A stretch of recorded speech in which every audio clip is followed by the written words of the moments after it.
শক্তিনগর রানী Bhabani road এলাকার new star ক্লাবের কালীপুজো এলাকায় পরিচিত শক্তি মাতা নামে।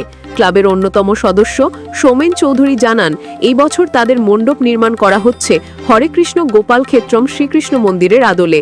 পুজোর বাজেট প্রায় 12 লক্ষ টাকা।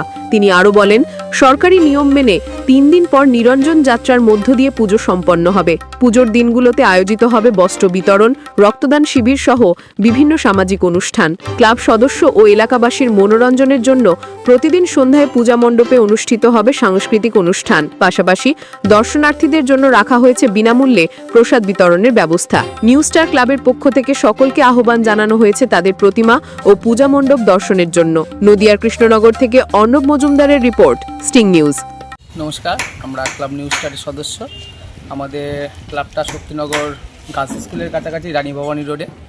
আমাদের এবারের প্যান্ডেল হলো ঘন্টুরের গোকুলাক্ষেত্রম মন্দির, কৃষ্ণ ঠাকুরের একটি মন্দির। আপনাদেরকে সবাইকেই আগাম দীপাবলির শুভেচ্ছা জানাই এবং সবাই আমাদের প্যান্ডেলে আসবেন, সবাইকে সাদর আমন্ত্রণ জানাচ্ছি। এবারের আমাদের বাজেট মোটামুটি আনুমানিক 12 লক্ষ টাকার কাছাকাছি। কততম বর্ষ এবার আনুমানিক আমাদের এটা মোটামুটি 68-69 বছরের পুজো।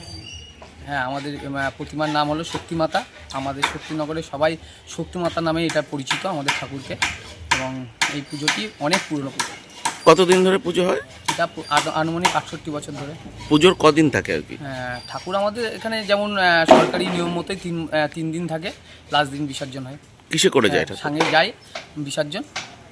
আর পুজোর যে কদিন পুজোর সন্ধ্যাবেলা কি প্রোগ্রাম সাংস্কৃতিক? আমাদের প্রতিবারই আমরা বিভিন্ন রকম সোশ্যাল মিডিয়ার সোশ্যাল কাজ করে থাকি।